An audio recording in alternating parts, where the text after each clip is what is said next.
હવે આવી જ રીતે લીફ દોરતા ટ્રાય કરીશું.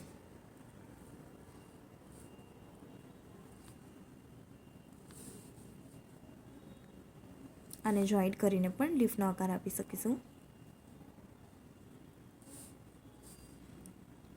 વચ્ચે ડોટ કરીને આ રીતે પાનનો આકાર આપીને લીફ ફ્લાવર ટાઈપનું શેપ આપીશું.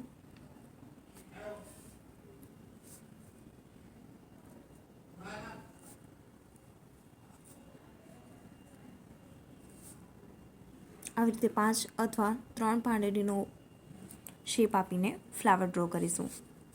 આ ઉપરાંત આપણે લીફનો પણ ટ્રાય કરીશું. આ રહેશે સાદા પાન આકાર.